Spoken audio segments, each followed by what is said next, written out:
윤석열이가 내란 특검을 나왔고 내란 특검 나오자마자 일요일날 다음날 구속영장을 지는데 야 내가 봤을 땐요 조은석 특검은 한풀이 중이에요. 그러니까 평생을 윤석열이 앞서다가 윤석열이 중앙지검장 되고 총장 되면서 뒤집혀가지고 검찰 나오고 했던 거에 대한 한풀이를 그냥 하는 것 같은 느낌. 물론 혐의가 없는데 억지로 그런다는 소리가 아니라 조은석 특검 벼르고 벼를 왔던 뭐 신상담했던 모든 걸 쏟아내는 그런 느낌이었어요. 달콤하거든요. 네. 세상에 제일 달콤한 게 복수야. 얼마나 즐거워 지금. 자, 윤석열 표정 한번 보겠습니다. 이것만 딱 느끼는가. 그러니까 윤석열이가 지금까지 보여줬던 표정 중에 가장 어두운 표정이고요. 그러니까 먼저 쉽게 설명을 하면 윤석열이 내란 특검 가서 상당 부분을 부인했다 이거잖아요. 근데 나온 내용은 정반대이기 때문에 구속영장을 쳤다. 근데 윤석열도 알고 있는 거죠. 내가 거짓말이고 내란 특검 입장에서는 보통 구속영장 칠 때 명백한 사실로 보이는 거를 부인을 할 때 그렇죠. 그러면 더 증거인멸 우려가 있다고 보는 거죠. 예. 자, 구속영장 일단 혐의 한번 보겠습니다. 직권남용 권리행사 방해. 저거 국무회의 관한 거예요. 네. 허위 공문서 작성도 국무회의 거고요. 네. 특수공무집행 반행은 체포방해할 때 요 혐의들이 주요 혐의고 다음에 구속을 해야 되는 이유가 뭐냐. 일단 재범의 위험성. 그러니까 일반 자범들 다 똑같아요. 일반 자범들도 저 이유 때문에 구속영장을 치거든요. 재범의 위험성, 도망의 염려, 도망갈 수도 있다. 증거인멸, 범죄 중대성. 제가 봤을 때 근데 여기서 제일 중요한 건 범죄 중대성이라고 봐. 아, 그렇죠. 이제 법정형이 사형과 무기징역, 무기금고밖에 없는 범죄인데 그 정말 중대하죠. 가장 중대한 범죄라고 봐야죠. 도망의 염려라는 것도 있어요. 도망의 염려. 저게 이제 처음에 이제 지금 우리가 최근에 와서만 기억을 하는데 제일 처음에 이제 내란죄로 수사하겠다라고 해서 오라고 했을 때 계속 안 나갔었잖아요. 안 나가서 체포영장을 발부받아서 갔더니 이제 대통령실을 차벽과 철조망으로 다 둘러싸고 이제 안 나왔잖아요. 이제 도망의 염려라는 게 어디 멀리 도망가는 것을 뜻하는 걸 수도 있지만 결국은 수사받으러 안 나와서 수사에 협조를 안 했다는 뜻이거든요. 그러니까 그렇게까지 안 나오고 했었기 때문에 도주의 우려가 인정이 되는 거죠. 그렇죠, 그렇죠. 그리고 우리는 이제 해외로 가라면 가라. 재밌게 봐주겠다. 뭐 이런 거고. 좀 비슷한 맥락으로요. 감금죄라는 것도요. 여러분들 뭐 어디다가 으슥한 곳에 가둬놓는 것만 감금죄가 아니라 누군가가 지분 고치고 있는데 사다리 빼버리는 것도 감금죄가 될 수 있다. 맞아요. 그리고 유명한 판례 중에 하나가 이렇게 목욕탕에서 옷 같은 거 훔쳐가지고 못 나오게 하는 거. 이거 감금죄가 되거든요. 선녀와 나무꾼. 그렇지. 네, 그렇구나. 전과 1번. 선녀와 나무꾼. 나무꾼은 감금 범위가 너무 넓은데. 자, 어쨌건 윤석열이가 지금 수요일 날이잖아요. 수요일 날 영장 심사를 오후 2시부터 하는데 빠르면 이제 초저녁에도 나올 수 있다. 근데 판사는 고민하는 척 하겠죠. 보통 자정에 나오지 않나요? 그건 이제 아니, 이게 이거는 보통 그런 거는 뭐 정치적 범털이나 범털. 이런 애들이나 그렇게 오래 하지 이렇게 뭣도 없는 뚱땡이 돼지 새끼는 금방 합니다. 그리고 판사 입장에서 이거 기각할 만큼 강큰 판사 몇 명이나 될까요? 이게 이런 측면이 있어요. 우리가 가끔씩 정치인에 대한 부분은요. 판사가 한숨 자고 나온다는 얘기가 있어요. 그렇죠. 그러니까 고민하는 척한다. 맞아요. 네. 사실 윤석열 첫 번째 구속영장 때도 그 이야기 있었잖아요. 새벽까지 해가지고 판사가 그 서부지법 폭동 있기 바로 직전에 빠져나왔는데 그때도 이미 작성을 해놓고 난 다 나간 다음에 발표했다 이런 이야기 있었잖아요. 그것처럼 제가 봤을 때는 이거 오래 안 걸릴 거예요. 왜냐하면 옆에 이지은 총경님도 계시지만 지금 요즘은 특수공무집행 방해는 진짜 둘 중에 한 명은 구속돼요. 보통 기본적으로 뭐 정말 길 가다가 경찰 보고 욕한 다음에 침 뱉어 보세요. 바로 구속입니다. 진짜 농담이 아니라 그래요. 근데 이렇게 중대한 특수공무집행 방해 혐의자가 밖에서 돌아다닌다는 거 말도 안 되고 거기에다가 지금 이자는 국민적 관심사가 내란과 관련해서 이 법원이 풀어줬다 이런 이미지가 굉장히 큰 상태거든요. 네. 그 상태에서 지금 이 사실 특수공무집행 방해 이거 하나만 해도 굉장히 중범죄인데 요 입고되면 제가 봤을 때는 바로 이제 수요일 날 들어가는 게 우리가 볼 마지막 모습일 거다. 제가 봤을 땐 그래요. 지기현이가 풀어주긴 했지만 이자가 죄가 없다고 풀어준 게 아니잖아요. 그렇죠. 영장 뭐 시간 계산 이런 거고 문제는 소위 우두머리가 밖에 활보하고 있는데 나머지 주요 임무 종사자는 다 구속돼 있어. 그러니까. 이게 굉장히 중요한 부분이고요. 자, 지금 구속영장이 유출됐다고 특검에서 난리가 났는데 유출된 김에 우리가 보여드릴게요. 자, 저기 지금 그 윤석열 구속영장 청구서예요. 그러니까 여기 지금 여기 보면은 윤석열 여기 직업란이 재밌어요. 무직 전 대통령. 사실 현 전 대통령이라고 쓸 것도 없잖아요. 굳이 쓸 필요도 없죠. 무직하면 되지. 네. 그리고 아까 큰 거는 지워져 있는 것 같던데 큰 거 지웠나요? 큰 거는 지워져 있는 네, 거. 거기 보면 큰 거 지금 지워져 있는 건데요. 네. 이거 한번 보세요. 그 아까 지워져 있던 거 큰 거 한번 보여줘봐요. 맨 앞장.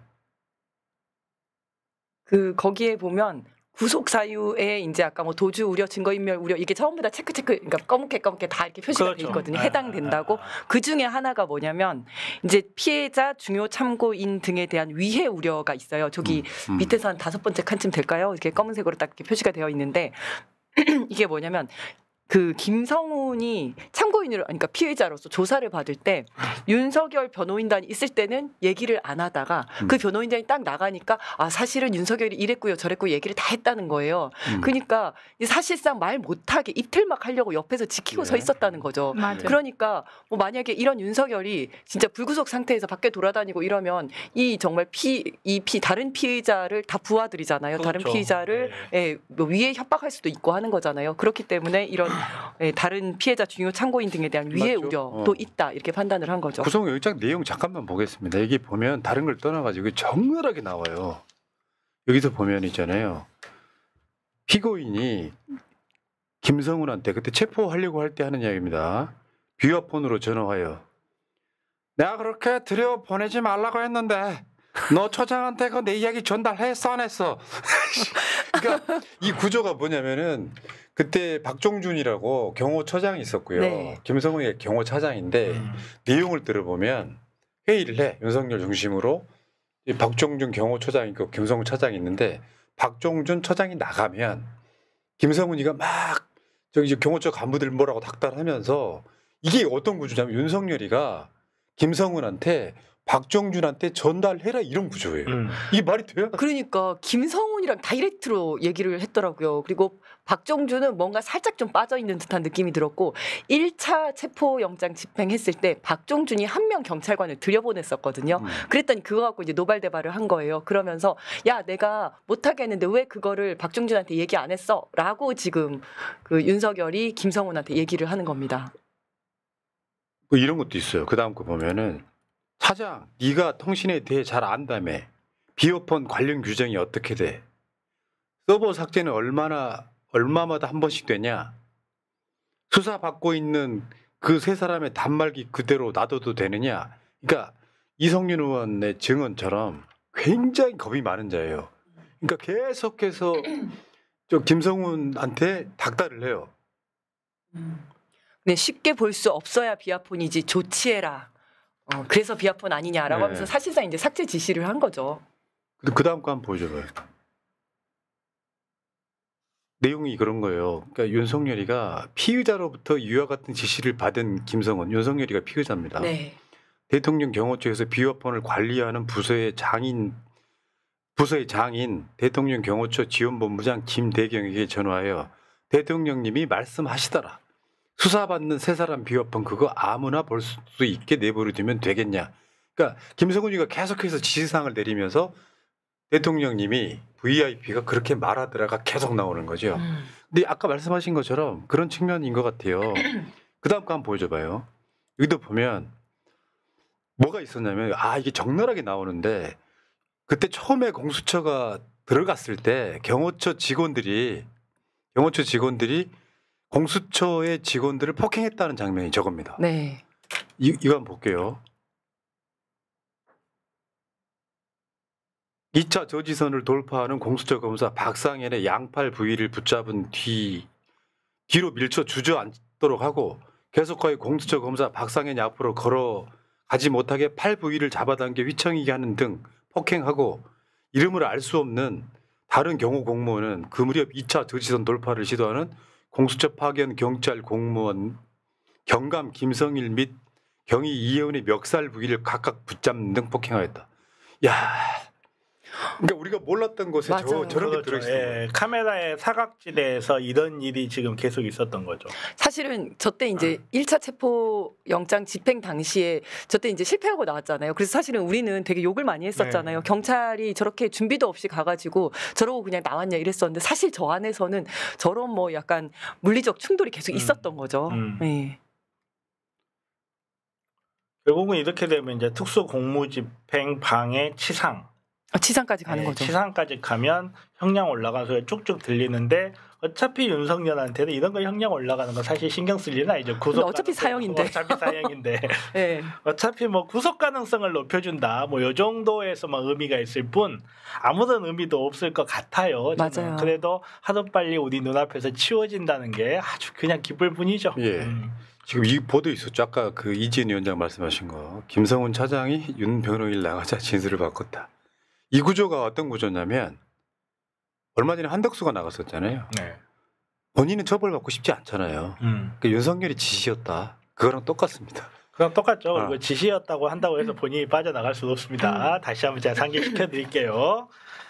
이런 저런 부분. 그다음에 김성훈이 변호사가 윤석열 변호사가 입회했을 때는 다른 이야기 하다가 나가자마자 다른 이게 진술 다 번복을 했다는 거잖아요. 거기에 대해서 이제 윤석열 변호사 측에서는 윤석열 측에서는 뭐 김성훈은 다 사실을 말한 거기 때문에 번복하고 말고 할 것도 없다. 이런 식으로 지금 대응을 하고 있는데 사실 이 진술이 굉장히 문제가 될 수 있는 게 뭐냐면 지금 특검이 내란 특검이 윤석열 변호사들 수사하고 있잖아요. 윤석열 변호사를 수사하고 있는데 윤석열 변호사들이 어떻게 했느냐에 따라서 지금 피의자의 진술이 바뀐다는 거는 윤석열 변호사들이 수사 방해 행위를 하고 있다는 걸 아주 강력하게 입증을 하기 때문에 어쩌면 윤석열 변호사와 의뢰인이 동시에 특수공무집행 방해가 되는 진기록을 볼 수도 있을 것 같아요. 아니 그리고 우리가 지난주에 얘기할 때 이랬었잖아요. 윤석열이 나 경찰 수사관 싫으니까 다른 사람으로 바꿔줘라고 막 땡깡을 피웠는데 사실은 경찰 수사관이 싫다라는 건 핑계에 불과하고 뭔가 상상하지 못했던 증거가 나왔을 수 있다 이런 얘기를 했었잖아요. 근데 그게 저는 김성훈의 진술일 수도 있을 것 같아요. 그러니까 그때 윤석열의 그 변호인단이 옆에 있을 때는 분명히 윤석열에 대해서 불리한 진술을 하나도 안 하고 이랬어가지고 그리고 김성훈은 내가 신뢰할 만한 사람이야. 나를 배신하지 않을 사람이야라고 생각했는데 갑자기 김성훈이 전혀 다른 이야기한 증거를 딱 들이밀은 거죠. 아니 윤석열이 김성훈 신뢰하면 안 될 텐데. 아니 그러니까 저 한덕수 한번 왔다 가고 김성훈도 왔다 갔잖아요. 네. 그렇게 진술해놓고 윤석열을 조사를 하는데 윤석열이 계속 자기가 그런 적 없다고 부인을 하고 그렇죠. 그게 결정적으로 구속영장 청구에 사유가 됐다. 네. 실제로 여기 영장에 보면 적나라하게 나오잖아요. 얼마큼 윤석열이가 김성훈한테 그렇죠. 체포 방해하라고 계속해서 지금 지시한 거잖아요. 그렇죠. 아주 구체적으로 따옴표 넣어가지고 막 무슨 말 했는지 싹 다 나왔잖아요. 그거 누가 했겠습니까? 그거 다 김성훈이 다 얘기한 거죠. 근데 이렇게 하려고 사실상 윤석열 측에서 자기 변호사들 몇 명 해가지고 다 같이 공동으로 지금 하고 있는 거잖아요. 네, 네. 사실 감시용이에요. 그렇죠. 또 중요한 게 김성훈만 이렇게 진술한 게 아닐 거예요. 그때 예를 들어서 양팔을 잡은 경호처 직원 그 사람들은 진술 안 했겠어요. 그 사람들도 자기네들이 특수공무집행 방해 정범으로 들어가기 싫으면 진술을 할 수밖에 없거든요. 그 과정에서 예를 들어서 김성훈 혼자 이렇게 진술한다 그러면 두 사람이 이해관계가 다르기 때문에 김성훈이 자기 살려고 저렇게 진술한다 이런 식으로 빠져나갈 수가 있는데 관련 진술이 한두 개가 아닌 거예요 지금. 근데 오죽했으면 이게 보통은 그 특검에서 이제 조사관이 나를 이제 수사를 하는 과정에서 변호사가 나갔을 때 SOS를 친 거잖아요, 사실상. 그러기가 쉽지 않거든요. 왜냐하면 나는 전적으로 변호사를 믿고 조사실로 들어가는 건데 제가 정변을 믿지 못하는 상황에서 정변이 잠깐 담배 피러 나갔을 때 수사관님 저 좀 도와주세요. 사실은 이게 아닙니다라고 말하는 거는 이게 그래서 나중에 특검이 이걸 문제를 삼아서 얘기를 한 거잖아요. 그러면 공동으로 지금 변호를 하는 있는 사람은 다 빠져야 되는 거예요. 그래서 사임계는 냈다고 하더라고요. 네. 너무 웃기는 거예요, 이거는. 아니 이런 생각 해봐요. 그 대장동 관련해서 돌아가신 분들이 있잖아요. 그때 제가 했던 말인데 같은 맥락입니다. 누군가가 내 인생 전체를 부정하면서 누구를 위해 죽지는 않습니다. 그 문제는 강압 수사, 뭐 뒷조사 뭐 이런 것들이 작동을 하는 거고 이것도 마찬가지예요. 김성훈이가 예를 들어서 진짜 충신이라면 내가 다 한 거다. 대통령은 오히려 제 발로 출석하겠다고 했다. 이 정도 덮으면 모를까. 실제로 그런 것들이 지금 계속 작동을 하고 있는 거라서 윤석열이가 사람을 믿었던 측면이 왕창 무너지면서 멘탈이 완전 붕괴됐다. 그러니까 표정이 어둡다. 네. 그러니까 그때 특검 조사 받고 나오면서 표정이 나 구속인가? 이런 표정이었다라고 하는 네. 게 그런 측면인 것 같고요. 이런 얘기도 했다 그래요. 특공대나 기동대가 총 쏠 실력이 없으니 거기 이제 경찰 특공대, 네. 기동대 이야기하는 거예요. 경호관 너희들이 총기 갖고 있는 걸 보여주면 두려워할 거다. 그때 우리가 기억나는 게 그 아까 영장을 그렇죠. 저도 한 60페이지 다 읽어봤거든요. 네. 그때 총 들고 나왔고 일부러 카메라에 노출했던 게 의도됐던 게 그냥 나오더라고요. 네. 그런 것도 있고 그리고 또 윤석열이 불법 탈옥했을 때 그때도 경호관들한테 내 총을 노출시켜가지고 무슨 퍼레이드 하든 나오잖아요.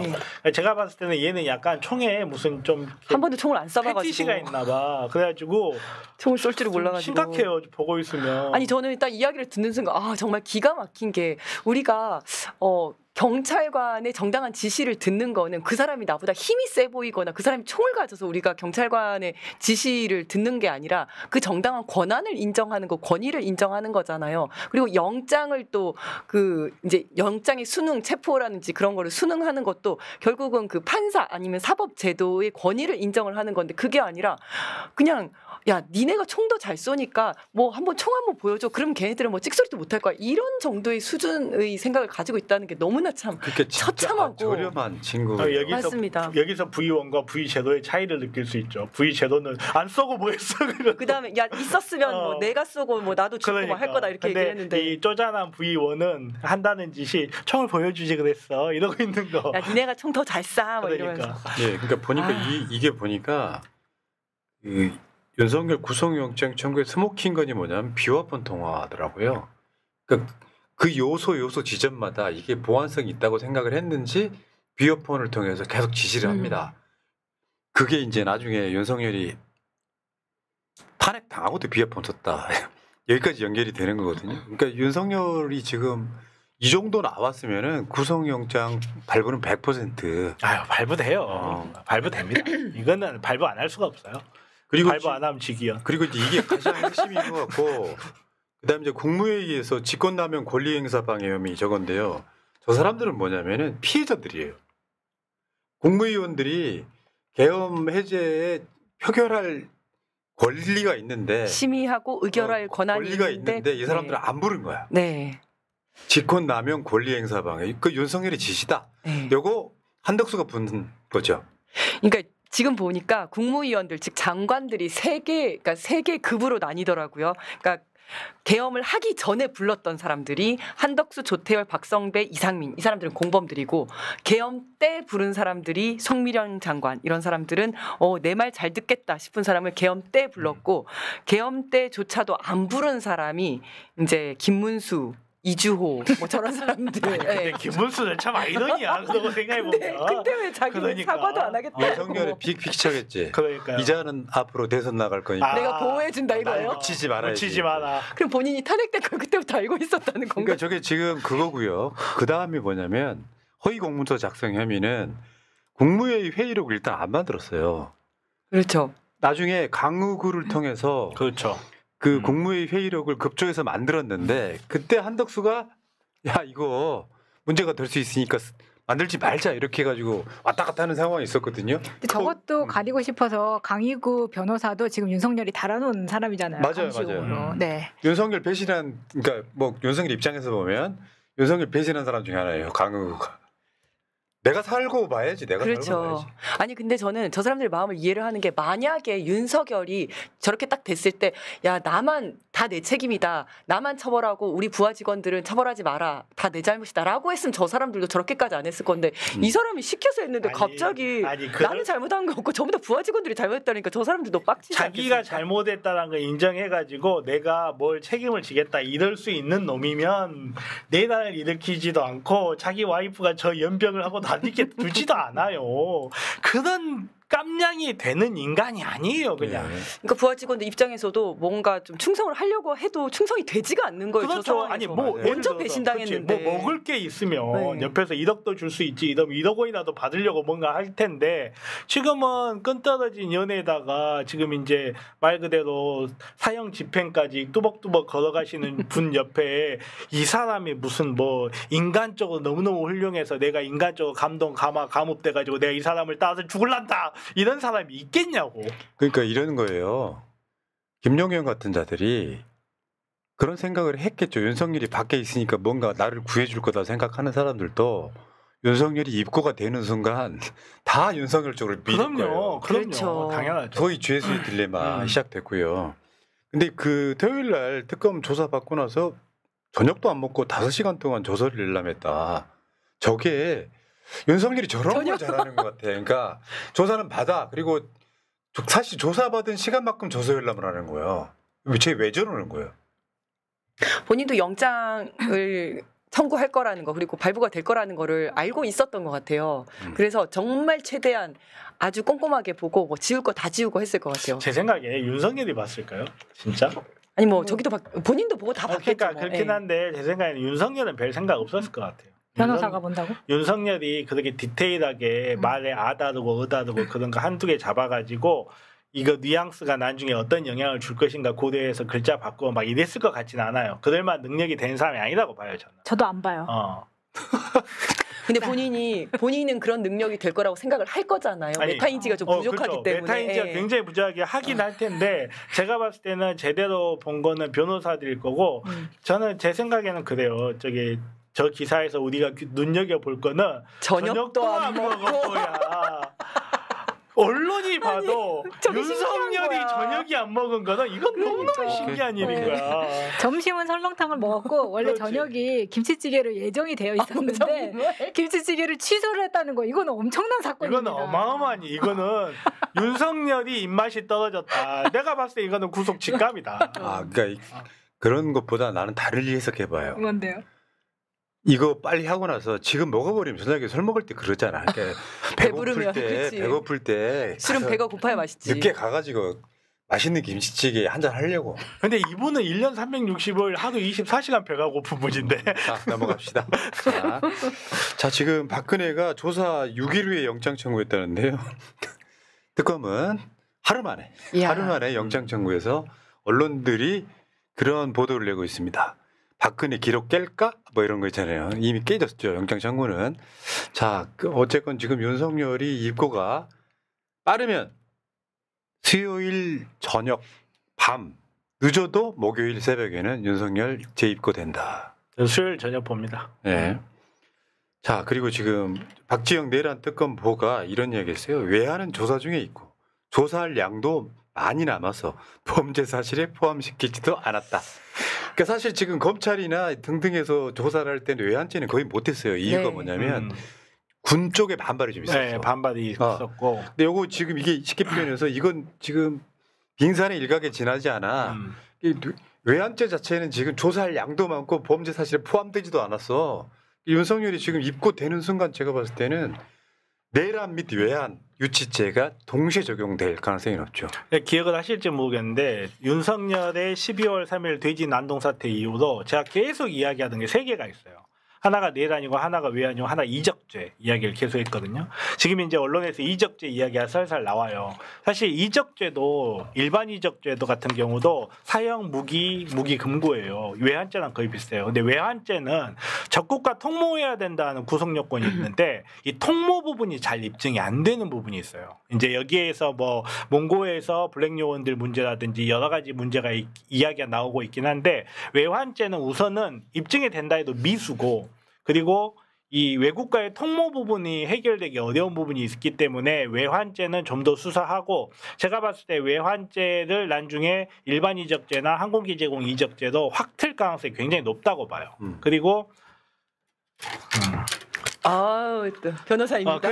그리고 머리띠 갈아 끼고 자, 안 쓰면 몰라.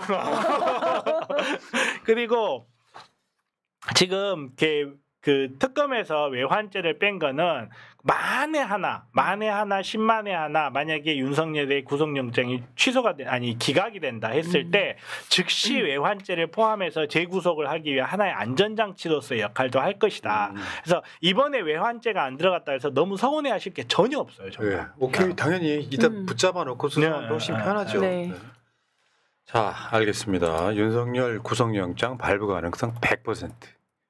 이거를 지금 그러니까 영장 발부를 안 해줄 판사가 있을까 이 분위기에서 그때 그저 지기현이는요 제가 봤을 때 지기현과 윤석열의 관계를 파야 된다고 생각해요. 지금 정말 비상시적인 그렇죠. 석방이었기 때문에 이따 의제가 있으니까 그때 뭐 열심히 이야기를 하는 걸로. 예, 남세진 영당 전담 부장판사 남세진 시간은요 정확하게 2시 서울지방법원 9일. 2시 15분 서관 321호 법정에서 참. 자, 윤석열 이제 며칠 안 남았네요. 내가 봤을 때 오늘 저녁하고 내일 저녁에 또 파티해야지. 얘네들 간저 나올 때도 파티했지 입질 내내. 야 진짜. 이렇게 달콤할 수가 있나? 근데 이거 구치소 들어가기 전에 검사하잖아요. 다양한 검사한다. 그거 네. 하지 마. 아니 그래서 방송에 냄새. 이 순간을 위해서 학문침 선생님도 그렇게 데리고 다녔나 뭐 이런 생각이 듭니다. 그만. 네. 자 여기까지 하시고요. 이야기는 여기까지. 리틀 DJ님 소비 쿠폰 새날한테 기부합니다. 장부가 의리가 있어야지. 푸나님 제 경험으로는 여자가 머리카락을 커트하면 남자친구가 헤어지면 그렇게 합니다. 제가 여러 여자분 머리카락 커트 시켰습니다. 지은님 위로의 말씀을 드립니다. 머리를 자른 게 아니라 머리를 기르기로 한 거라니까요. 아니, 머리는 여기 붙어 있어요. 머리카락을 기르기로 했습니다. 자, 블라디미르님, 새날 패널 여러분들, 저희 집은 이재명 대표님이 대통령 되시고 난 후부터 일이 잘 풀려가고 있습니다. 경찰 특공대를 우습게 보는 것 같은데 일상이 기관 단총 들고 내내 훈련하는 걸 아예 모르는 멍청인 것 같더군요. 전 박종경님을 이번에 본 게 처음이었지만 아버지는 같은 경찰서에서 근무하셨다고 하더군요. 그 박창원 총경이요. 일화가 경찰대 나와서 이지은 총경처럼 경찰에 근무를 하다가 사법시험 합격을 했답니다. 우와. 그런데 검찰로 안 가고 경찰에 남아서 멋있다. 아 멋있는 사람이에요. 네, 멋있네요. 제 얘기 맞아요. 멋있네요. 저 사실 잘 몰라요. 자 다음에 자 김병철님 출첵 모두 수고하십니다. 드디어 멧돼지 새끼 미역다는 날이 다가옵니다. 국경일로 지정해야 한다고 생각합니다. 7월은 행운의 달이네요. 민생지원금도 나오고 대한민국 만세 새날 화이팅 새날 가족 모두 화이팅 민주당 화이팅 이지은 좋아요 정필승 시원한 사이다 하셨습니다. 임페라토르님 이번 달은 대한민국이 떠오르고 일본은 가라앉는 달입니다. 어제였었죠. 대지진 난다는 날이. 저도 그랬어요. 근데 그게 날짜가 아니랍니다. 7월 달이랍니다. 그러니까 전조 증상을 한번 우르릉해주고. 근데 저는 일본의 지진을 반대합니다. 사람이 다치면 안 되니까요. 그럼요. 네, 우리 우리나라에도 교민들도 또 많이 영향을 사실 미치니까. 사람만 안 다치고 정교하게 그러면. 정교하게. 김병철님, 김혜경, 이재명, 김민석 만세 나는 최범이 연락 좋아요. 아까 빼먹어가지고 저 미안하셨던 말이죠. 지켜보고 있었습니다. 자, 홍수진님, 도주 우려 하루 빨리 구속과 사형이길 바랍니다. 고맙습니다.